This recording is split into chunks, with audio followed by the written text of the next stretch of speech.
Terceira classe, espíritos de sabedoria. As qualidades morais de ordem mais elevada constituem seu caráter distintivo. Posto não tenham conhecimentos ilimitados, são dotados de uma capacidade intelectual que lhes permite um julgamento reto sobre os homens e as coisas. Então, vemos aí que os espíritos de sabedoria têm esse equilíbrio, digamos assim, onde ele tem as qualidades morais bastante elevadas, né? Mas também uma capacidade intelectual que os fazem ter um julgamento reto, julgamento, quer dizer, né, uma capacidade de análise sobre os homens e as coisas. Segunda classe. Boa noite a todos. Dando sequência às palestras do Evangelho segundo o Espiritismo, vamos então ao capítulo de introdução, item 4, que trata de Sócrates e Platão como precursores da ideia cristã no cristianismo. No início do capítulo, nós temos Kardec explicando que as grandes ideias jamais irrompem de súbito, e que existe então uma construção gradativa para que elas possam surgir e então se desenvolverem. Kardec explica que Sócrates foi um desses precursores e mostra o quanto suas ideias eram similares às ideias trazidas pelo Cristo e pelo próprio Espiritismo. E aqui, para iniciar a nossa conversa, eu trouxe primeiro a data, né, da vida de Sócrates, que foi aproximadamente 400 anos antes de Cristo. Foi quando ele desencarnou, né? Então nós temos aí quase 2.200 anos, né? Um pouco mais até de 2.200 anos, entre a existência de Sócrates e o lançamento do Livro dos Espíritos por Kardec. Então, aqui nos dá uma clara noção do quanto as ideias de Sócrates eram evoluídas do ponto de vista moral e espiritual, porque dos 400 anos antes de Jesus e mais de 2.200 anos antes, 400 anos antes de Cristo e dos 2.200 anos antes de Kardec, né, ele já trazia as ideias que serão apresentadas hoje. E esse capítulo também fala sobre Platão, por ter sido Platão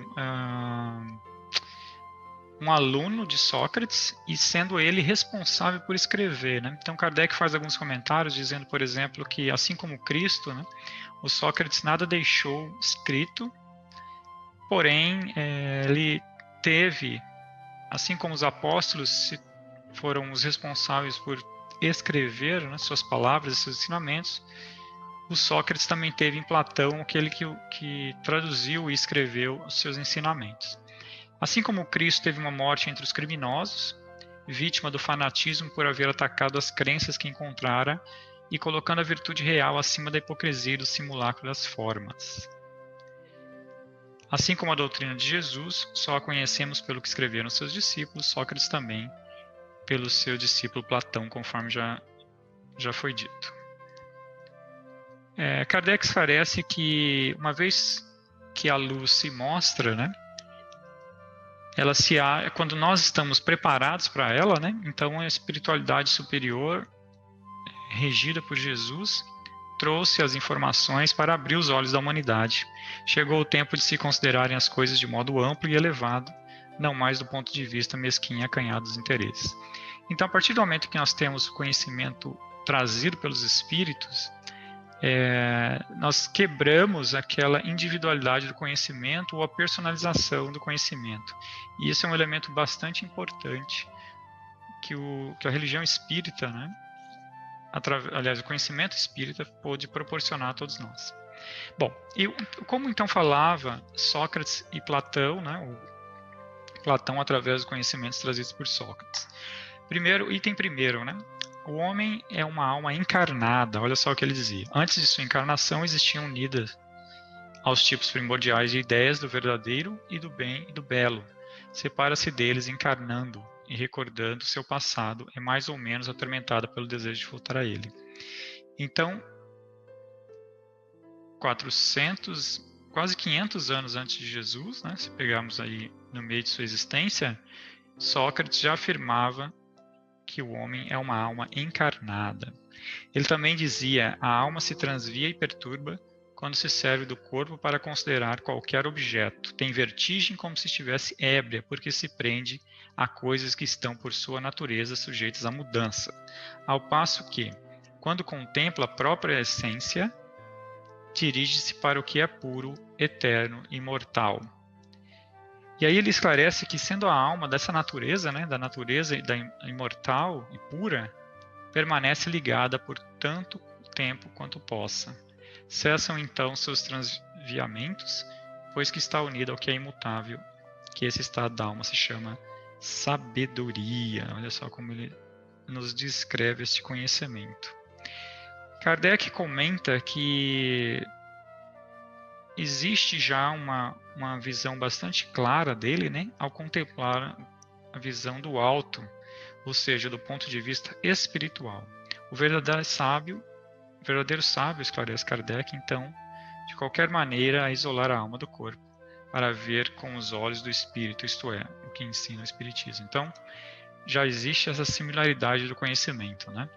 E ele também nos diz o seguinte: nunca possuiremos o objeto dos nossos desejos, a verdade. Enquanto estivermos mergulhados no mundo como encarnados, teremos uma dificuldade muito grande de enxergar as coisas como elas realmente são. E ele diz: ao demais, ele nos enche de desejos, de apetites, de temores, de mil quimeras, de mil tolices. Então, Sócrates já entendia que a alma encarnada é muito fácil de ser enganada e muito volúvel, uma vez que está presa aos desejos da carne, né? Do corpo material.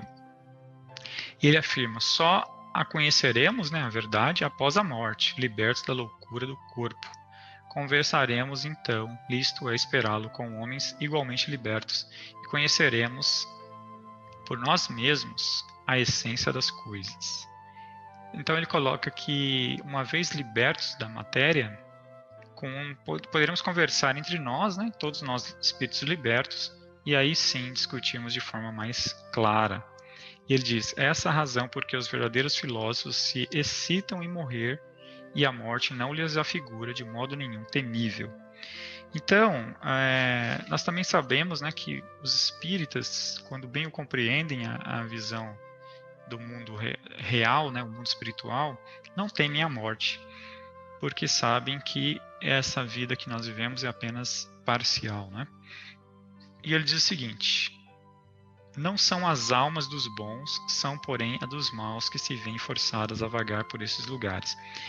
Então ele diz o seguinte, que as almas mais próximas da materialidade são as almas dos maus, ele classificava dessa forma, né? E ele também diz o seguinte: onde arrastam consigo apenas da primeira vida que tiveram e onde continuam a vagar até que os apetites inerentes à forma material de que se revestiram as reconduzem ao corpo. Então, Sócrates já tem uma visão a respeito daqueles espíritos desencarnados que ainda estão muito próximos à materialidade e vão reencarnar com a função de depurar-se, né? Então, ele já nos dá essa ideia da necessidade de depuração espiritual para que haja evolução, e esse processo através da sucessivas encarnações. Olha só o que ele fala aqui: após a morte, o gênio daimon, ou demônio que nos fora designado durante a vida, leva-nos a um lugar onde se reúnem todos os que têm de ser conduzidos ao Hades para serem julgados. As almas, depois de haverem estado no Hades o tempo necessário, são reconduzidas a essa vida em múltiplos e longos períodos. E aqui o Kardec esclarece que a palavra daimon, que deriva de demônios, não apresentava na antiguidade o sentido negativo existente hoje. Não se referia exclusivamente a seres malfeitores, mas a todos os espíritos em geral, entre os quais se destacavam os espíritos superiores, chamados de deuses, e os espíritos menos elevados, ou demônios propriamente ditos, que se comunicavam diretamente com as pessoas.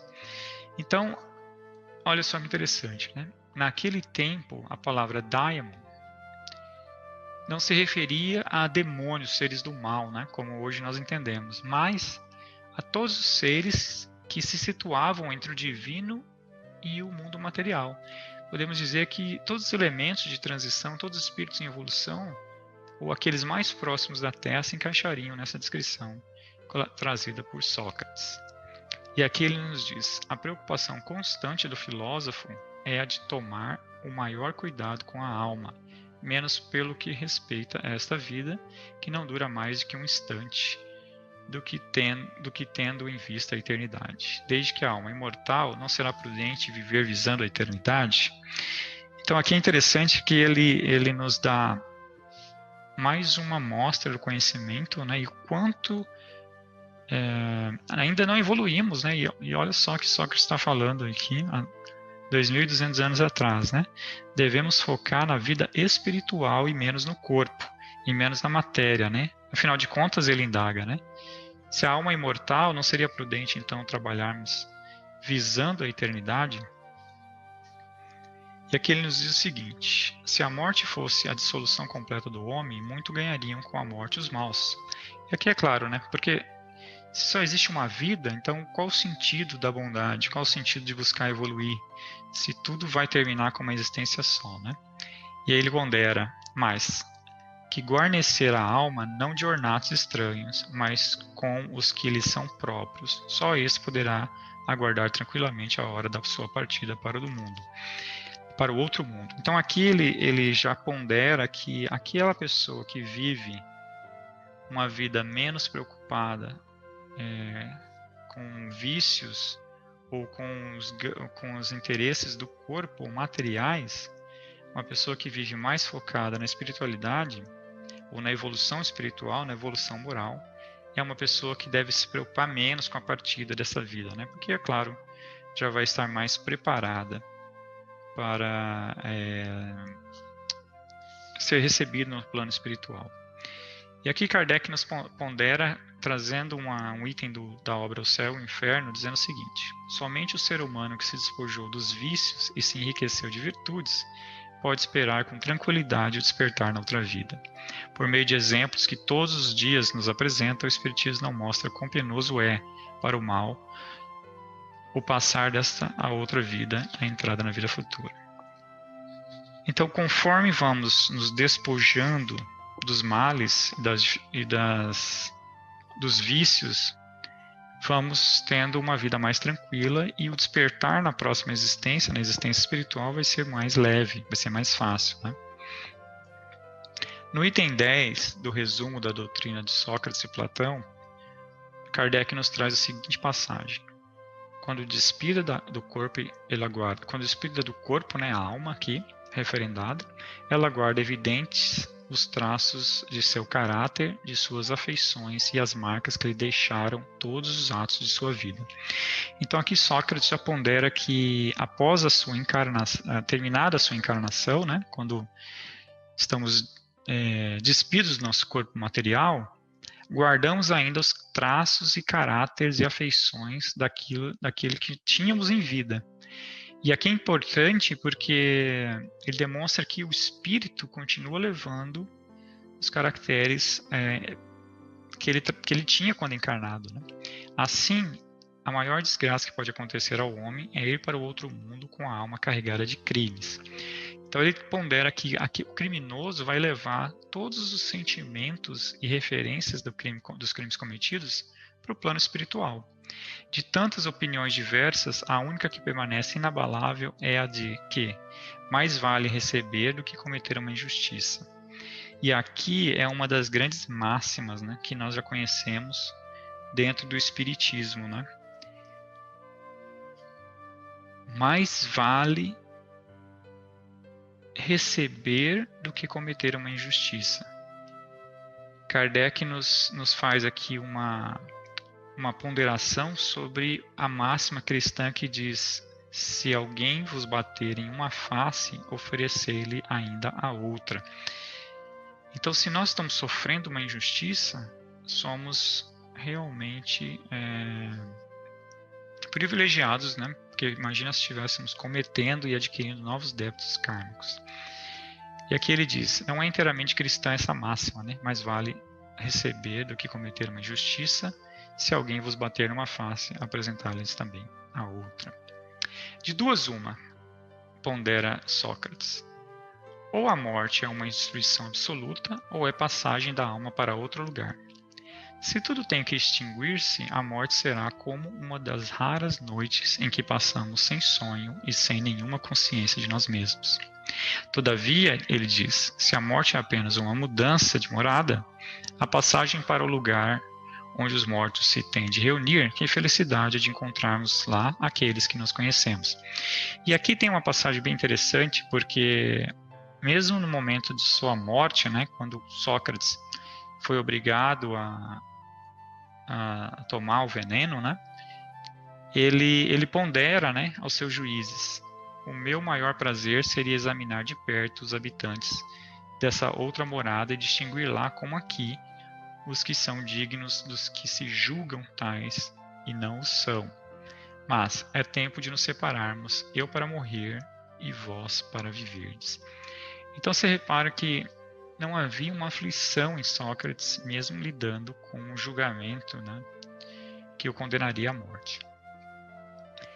E ele diz: nunca se deve retribuir com outra uma injustiça, nem fazer o mal a ninguém, seja qual for o dano que nos hajam causados. Poucos, no entanto, serão os que admitam esse princípio, e os que se desentenderem a tal respeito não farão, sem dúvida, do que se voltaram uns aos outros o mútuo desprezo. Bom, esse é um dos itens mais consonantes à doutrina espírita, porque aqui nós temos a reflexão da caridade, né? Perdoar os nossos inimigos e não retribuir o mal com o mal, mas o mal com perdão. É pelos frutos que se conhece a árvore. Toda ação deve ser qualificada pelo que produz, qualificá-la de má quando dela provenha mal, de boa quando dê origem ao bem. Nós conhecemos aliás, amplamente dentro do cristianismo, e com certeza fazendo correlação a isso também o espiritismo, a máxima que diz: é pelos frutos que se conhece a árvore, né? O próprio Jesus menciona esse conhecimento, né, já trazido por Sócrates. E o Sócrates explica, né? As ações são avaliadas pelos resultados que produzem. Quantas ações, ou quanto das nossas ações produzem resultados que nós sequer imaginamos, para o bem e para o mal, né? Então é muito importante que nós busquemos atuar com o bem, porque dessa forma os frutos das nossas ações serão positivos. E aqui cabe a reflexão, né? Se a gente planta uma semente, o quanto daquilo floresce, o quanto recebemos daquele mesmo, quanto frutifica daquela ação. Então Sócrates já nos chamava a atenção para esse cuidado. E ele diz: o amor está por toda parte, em natureza que nos convida ao exercício de nossa inteligência. É ainda o amor que dá paz aos homens, calma ao mar, silêncio aos ventos e sono à dor. Bom, o amor é o laço que une a todos nós. Jesus nunca nos cansou de alertar em relação ao amor fraternal e o quanto o amor pode ser transformador. Sabemos que o amor transforma nas relações aqui no planeta, enquanto encarnado, seja um amor entre uma mãe e um filho, um amor familiar, um amor entre um casal. Então, Sócrates já ponderava o quanto o amor é importante. Ele diz: nos dá paz, calma e silêncio aos ventos, sono à dor. Então, o amor, ele de fato transforma, né? E ele pondera dizendo: a virtude que não pode ser ensinada vem por dom de Deus aos que possuem. E aqui Kardec pondera o seguinte: o Espiritismo é mais explícito, dizendo que aquele que possui a virtude a adquiriu por seus esforços, suas existências sucessivas, despojando-se pouco a pouco de suas imperfeições. O que nós já sabemos, né? Toda É muito importante a reforma íntima porque a gente, se observando, a gente consegue perceber os nossos defeitos. Uma vez que nós observamos e aprendemos o defeito, temos a oportunidade de melhorá-lo, de atacá-lo dentro de nós. E uma vez que a gente comece, mesmo muito timidamente, a essa transformação, vamos adquirindo uma virtude. Todo defeito que começa a ser trabalhado em nós é uma virtude em essência, é uma virtude em evolução. Por isso que Kardec diz, aquele que possui a virtude a adquiriu por seus esforços. Então nós vamos aos poucos construindo através de nós mesmos, e Deus nos permite isso, as nossas virtudes. E aqui Sócrates pondera, é disposição natural em todos nós a de nos apercebermos muito menos do que nossos defeitos do que dos outros. Então ele fala o seguinte, né? E aí Kardec pondera com os ensinamentos trazidos por Jesus. Vedes o cisco no olho do vosso vizinho, mas não a trave que está no vosso. Temos muito mais facilidade, afirma Sócrates, de vermos defeitos nos outros do que em nós mesmos. É por isso que a reforma íntima é tão importante. E ele diz que os médicos, mesmo ao seu tempo, seriam muito mais bem-sucedidos se tratassem das moléstias não apenas através do corpo, mas também com observação à alma. Ora, não se achando o todo em bom estado, impossível é que uma parte dele passe bem. Então Sócrates pondera que para que nós melhoremos, mesmo de doenças físicas, é muito importante a observação da alma. E hoje a gente sabe, né, quantas doenças não estão correlacionadas ao estado de espírito da pessoa com o corpo físico.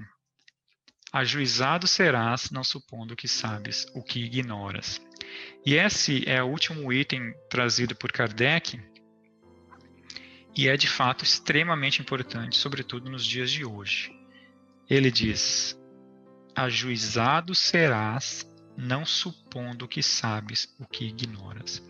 Então, o quanto que nós de fato sabemos e até que ponto estamos dispostos a afirmar isso e a aprender mais. O quão estamos dispostos a sermos sinceros com o que conhecemos e com o que ignoramos. E para fechar essa palestra, né, o próprio Kardec traz num texto que explicita a última passagem de Sócrates através do conhecimento de Platão, dizendo o seguinte: tentemos primeiro torná-los, se for possível, mais honestos nas palavras. Se não o forem, não nos preocupemos com eles e não procuremos senão a verdade. Cuidemos de instruir-nos, mas não nos injuriemos. Esse conhecimento trazido por Platão certamente cala fundo no coração de qualquer espírita. Por quê? Primeiro, porque nós não temos o dever de mudar a opinião de ninguém. A nossa função, primeiro, é desenvolver o conhecimento em nós mesmos. E aí, a atenção ao que disse Sócrates, não supondo que sabes o que ignoras. Então, nós temos que buscar o conhecimento, que é enorme, é mutante, evolui a todo momento, né? Uma vez que os espíritos estão sempre nos trazendo novas informações, e depois contribuir para que outros também possam se iluminar com a luz trazida pelos espíritos. Mas não nos preocupemos com as opiniões alheias. Nos preocupemos com a verdade e não com a injúria. Então não importa se seremos criticados ou mesmo soframos, né, injúrias por trazermos conhecimentos espirituais, porque a gente sabe que é a verdade. E a verdade sempre prevalecerá, mesmo que tome tempo. E a grande reflexão é o próprio Sócrates, né? Afinal, foi ele que nos trouxe todos esses conhecimentos enquanto o mundo ainda não estava pronto para ele. Há 2.200 anos atrás, 500 anos antes de Jesus. E mesmo assim, ele não abandonou suas convicções e seus conhecimentos. Então que esse item, o item 4 do capítulo de introdução, nos seja uma grande referência para todo o conhecimento adquirido e divulgado através das nossas atitudes. Muito obrigado, que assim seja. Graças a Deus.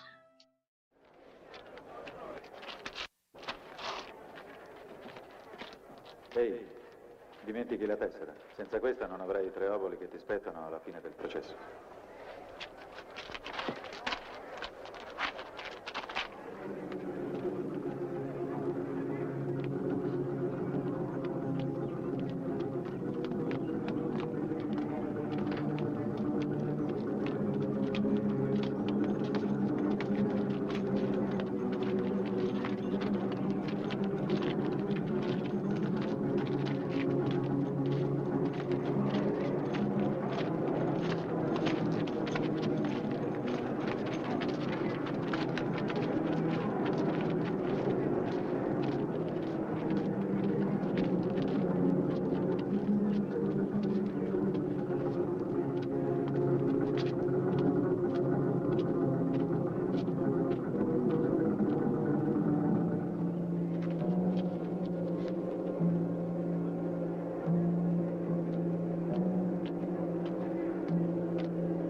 O Atena, figlia di Zeus, madre della saggezza, della guerra e delle arti, tu che ci hai donato l'olivo e l'uso del timone, ricordati dei sacrifici che ti abbiamo offerto. Che la tua sentenza ci ispiri, che la tua egida ci protegga.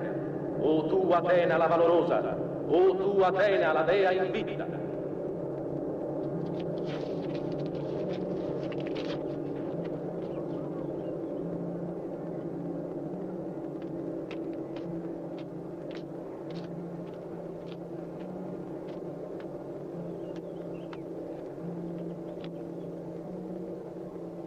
Voi che siete stati scelti dalla sorte con il benvolere degli dei, sappiate che dovete dare la vostra sentenza in occasione di questo processo intentato da Meleto, appoggiato da Anito e da Licone contro Socrate.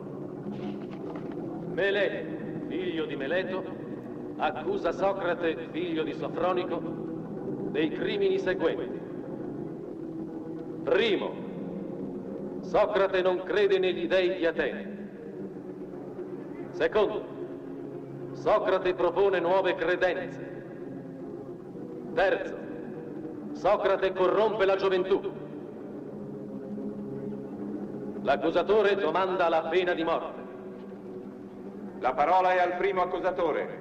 La parola è a Meleto.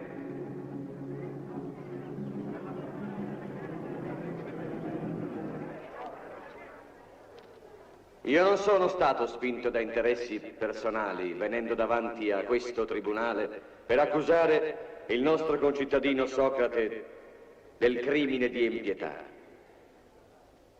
È per l'amore di Atene. Socrate pretende di sostituire al culto dei nostri vecchi dei il culto di nuovi demoni, dei quali del resto si guarda bene dal precisarne la natura. Perché è sempre assai più propenso a distruggere piuttosto che a costruire. Questo crimine, ora che abbiamo ritrovato la pace, minaccia di scatenare contro la nostra patria, contro Atene, la giusta collera dei nostri dei. Con animo veramente afflitto, sento che è mio dovere richiedere la pena di morte contro Socrate.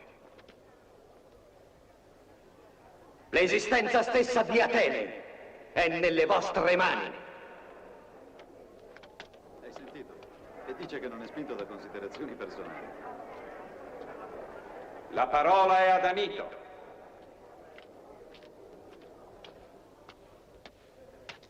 Ateniesi, mi conoscete ormai da molto tempo e sapete quanto amore io nutra per la nostra città. Per colpa di Socrate noi abbiamo già subito una grande sciagura. Gli dei non ci hanno risparmiato e la giusta punizione che abbiamo sofferto.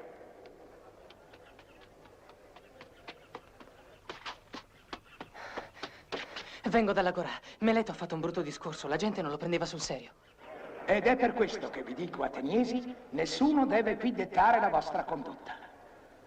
Conoscete adesso i capi d'accusa. Saprete, ne sono certo, conosco la vostra saggezza, prendere secondo coscienza la decisione che si impone.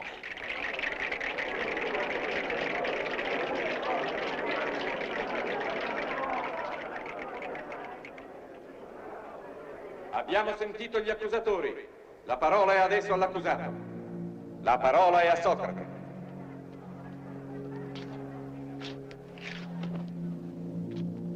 Vi hanno detto, ateniesi, che io ero un oratore. Io vi dico che alla mia età, ho 70 anni, non sarebbe bene che praticassi l'eloquenza. È la prima volta che compaio davanti a voi, sulla pedana di una corte di giustizia. Ma quanti mi hanno sentito parlare nelle strade, nelle pubbliche piazze, potranno dirvi che parlo qui come altrove, alla mia maniera, e cioè senza ricerche formali. Cerco solo la verità. La legge esige che prenda la parola per difendermi e mi difenderò. Tuttavia, prima di rispondere ai miei accusatori, che ho ascoltato con la più grande attenzione, devo contestare le cattive lingue che ormai da 20 anni si accaniscono a confondermi con un certo Socrate occupato a scrutare i misteri della terra o, quel che è più grave, a venerare le nuvole. Un tale personaggio è solo nello spirito di coloro che m'hanno malignamente messo in scena, un ateo. E Aristofane o i suoi imitatori non nascondono affatto sotto le loro buffonate la gravità della loro accusa. Ora, il personaggio che vi presentano, che cammina nell'aria o che fa mille follie, più o meno scientifiche, delle quali non so nulla, non mi somiglia in alcun modo. Mi appello alla testimonianza di quanti mi conoscono. Quando si dice che mi occupo dell'educazione di molti giovani per farmi pagare e per insegnar loro a rendere giusta la causa ingiusta, si dice il falso. Io infatti mi accontento di cercare la verità. Se avessi la fortuna di essere sapiente come Ippia o come Gorgia, che voi tutti conoscete, certamente non esiterei a farmi pagare. Disgraziatamente sono ignorante e la mia sola conoscenza è di sapere che non so niente. Questa è una conoscenza che non si può vendere. Adesso qualcuno di voi potrebbe esclamare: ma dimmi, Socrate, se non hai nulla di straordinario, perché queste calunnie? E perché questo processo? E io gli risponderei: perché io posseggo la saggezza. Non vi indignate, vi prego, ateniesi. Il mio testimone è il dio di Delfi. Avete tutti conosciuto Clerofonte. Per me è stato un amico d'infanzia e la sua morte mi ha sconvolto. Per voi era un democratico, un uomo che, sotto la dominazione di Sparta, ha conosciuto l'esilio. Suo fratello è qui e testimonierà per me in sua vece.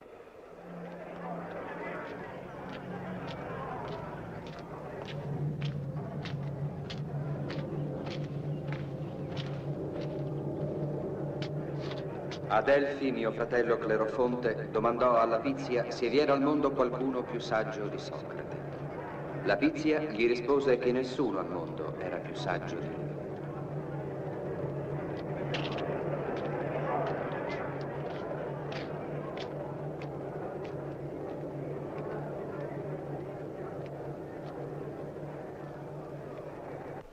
Questa risposta dell'oracolo mi stupì, poiché non avevo la coscienza di essere saggio. Tuttavia, siccome l'oracolo non poteva mentire, mi sono messo alla ricerca di tutti quelli che passavano per saggi, con la speranza di scoprire il senso della parola divina. Dopo aver interrogato un gran numero di uomini tra i più eminenti, ho capito improvvisamente cosa voleva dire l'oracolo. Io ero il più saggio perché quegli uomini politici, quei poeti, quegli artigiani avevano la presunzione di sapere non sapendo niente, mentre io, Socrate, avevo sempre avuto la coscienza della mia ignoranza. Mi sono fatto molti nemici, perché spesso sono i personaggi più potenti, quelli che hanno i maggiori difetti. Ma sono rimasto al servizio del Dio che mi obbliga a cercare la verità. Anche se questa ricerca mi ha rivelato che quanti pretendono di essere saggi in realtà non lo sono affatto. Adesso mi rivolgo a Meleto, questo cittadino esemplare, e vi dico che questo Meleto è colpevole, perché mi trascina in giudizio, facendo finta di interessarsi a cose delle quali non sa nulla. Rispondi alla mia domanda, Meleto. Non dai forse una grande importanza all'educazione della gioventù? Sì, certamente. Dato che pretendi che sono io, Socrate, a corrompere la gioventù, sai sicuramente chi la rende migliore. Ebbene, rispondi. Il tuo silenzio potrebbe far credere al tribunale che tu non ne sappia nulla. Dimmi, chi può rendere la gioventù migliore? Sono le leggi. E chi ha la miglior conoscenza delle leggi? Guarda attorno a te, Socrate. Sono i tuoi giudici. Tutti oppure qualcuno tra loro? Tutti. Per l'esempio, è una buona notizia. E quelli laggiù che ci ascoltano, anche loro hanno una buona influenza sulla gioventù? Senza dubbio. E i membri del Consiglio? I membri del Consiglio, anche loro. Insomma, tutti gli ateniesi hanno una buona influenza sulla gioventù. Tutti salvo Socrate che invece la corrompe. È questo che vuoi dire? Sì, e con tutte le mie forze. Ah, che pover'uomo questo Socrate. Che orribile destino. E che grande felicità sarebbe se fosse vero che tutti nella città hanno una buona influenza sulla gioventù e che un solo uomo, questo Socrate, la corrompe. Hai dimostrato, Meleto, che non hai la minima conoscenza dei problemi per i quali mi hai trascinato in giudizio. Ma dimmi ancora, non è forse vero che i cattivi fanno sempre del male a chi li avvicina, mentre i buoni fanno loro sempre del bene? Ne convengo. E conosci qualcuno per caso che preferisca le cattive arti a quelle buone? Ah no, sicuramente.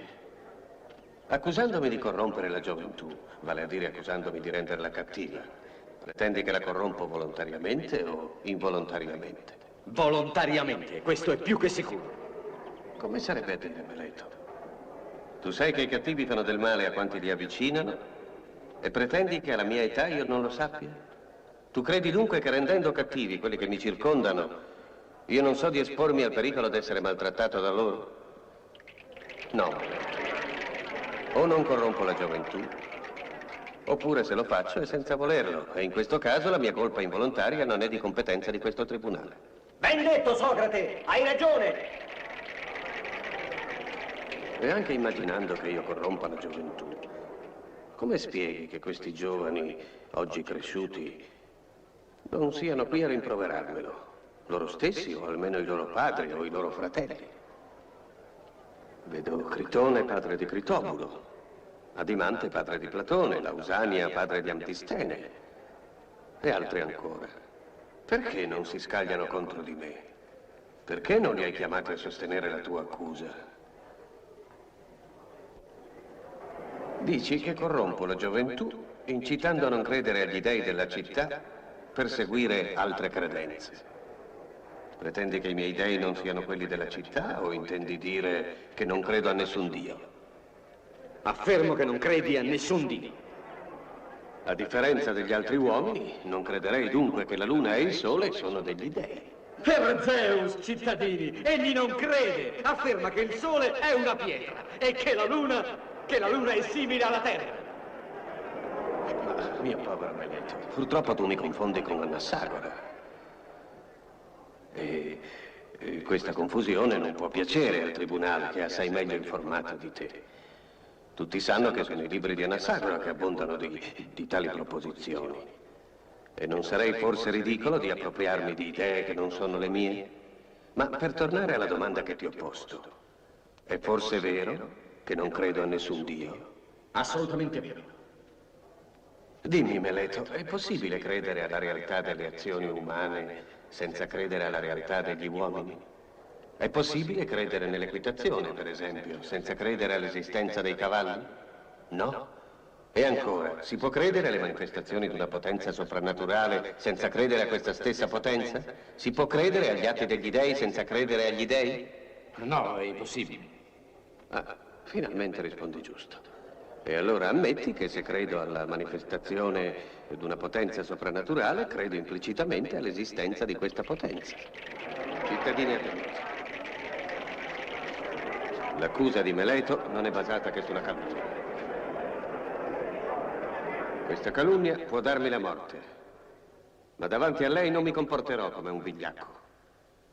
Quando in guerra i nostri generali mi hanno assegnato un posto, sono rimasto fermo.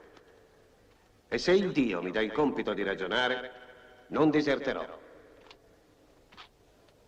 Gli uomini hanno paura della morte come se avessero la sicurezza che è il più grande dei mali. Al contrario, ella è forse il più grande dei beni. E la saggezza è di riconoscere la nostra ignoranza per quanto la concerne.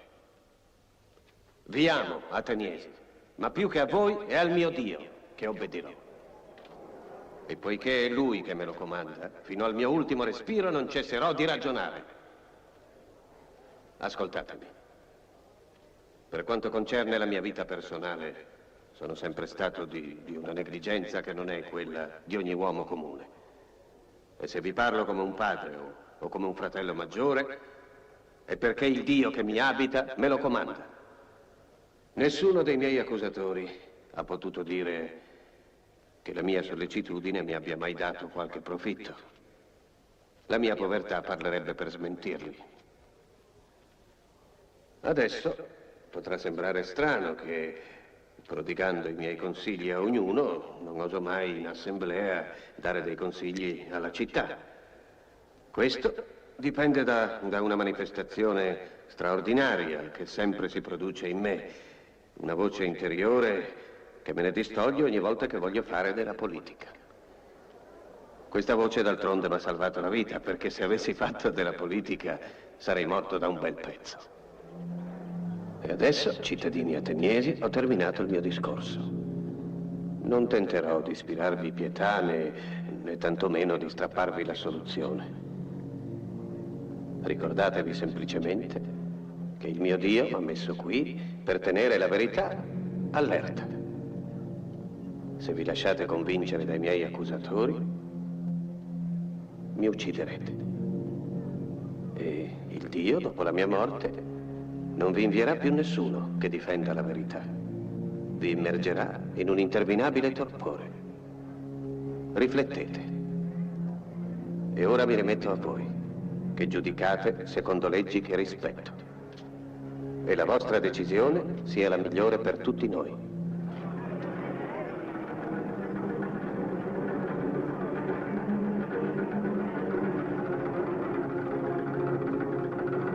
Si proceda adesso alla votazione.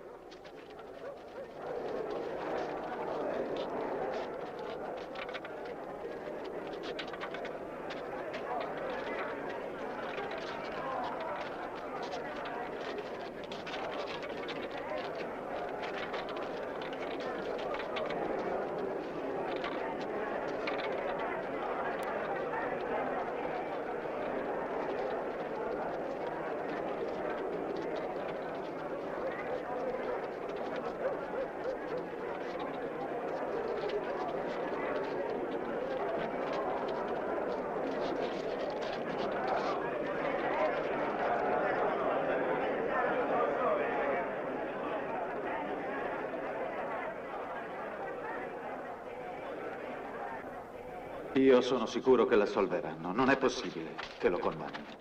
Io invece sono preoccupato. Purtroppo quella gente è quasi tutta sua nemica. Comunque sia, se è condannato, Socrate potrà sempre proporre la commutazione di pena in altra condanna. È la legge. Che può proporre? E chi lo sa. Egli è sempre imprevedibile. Sentiamo il risultato dello scrutinio. A seguito dello scrutinio dei voti, Socrate è dichiarato colpevole da una maggioranza di 60 voti. Cosa proponi per mitigare la tua pena? Hai di nuovo la parola.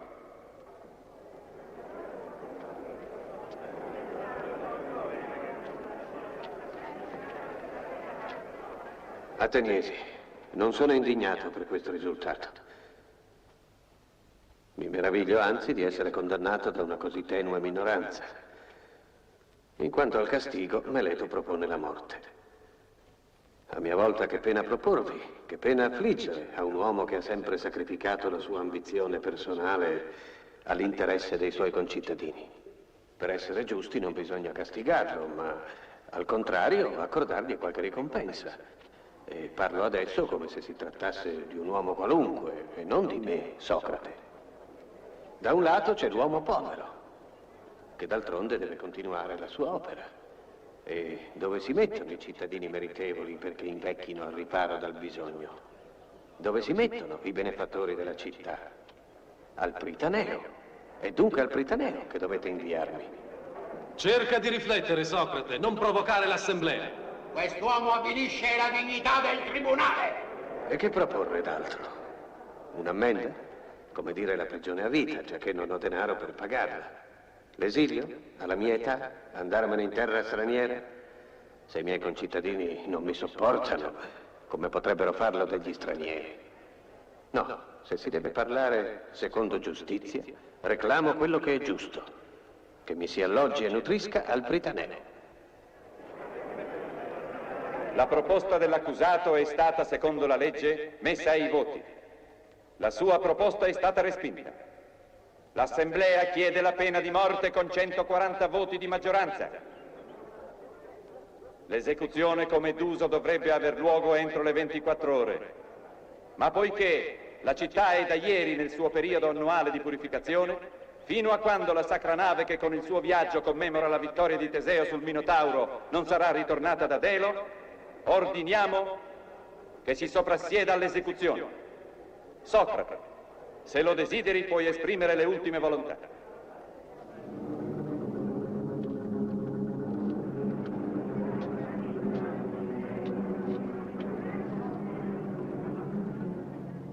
Cittadini d'Atene, se aveste atteso un po' di tempo, la morte sarebbe venuta da sé a liberarvi di Socrate. Usciremo da questa assemblea, io condannato a morte, e voi, miei giudici, condannati dalla verità. E tutta la vostra vita sarà segnata dall'ingiustizia che avete orora commesso. Né stamani, quando mi sono presentato davanti a questo tribunale, né prima, quando sono salito su questa tribuna, né in alcun momento di questo processo, la voce divina ha criticato il mio comportamento o le mie parole. Questo perché tutti gli avvenimenti di questa giornata erano voluti dagli dèi. In quanto alla morte, o è veramente un sonno eterno, oppure è il soggiorno dell'anima in una dimora eterna. Qualunque cosa sia, sono senza timore. Prima di morire, vi faccio semplicemente questa preghiera. Quando i miei figli saranno diventati degli uomini, se mai mostrassero la minima presunzione, tormentateli, come vi ho tormentato io. Se preferissero il denaro alla virtù, rimproverateli come vi ho rimproverato io. Se farete questo, mi avrete dato, in fin dei conti, quanto mi è giustamente dovuto. Ma ecco che è giunta l'ora di separarci. Io per morire, voi per vivere. Qual è il destino migliore? Nessuno risponderà, se non la divinità stessa. Io vi saluto.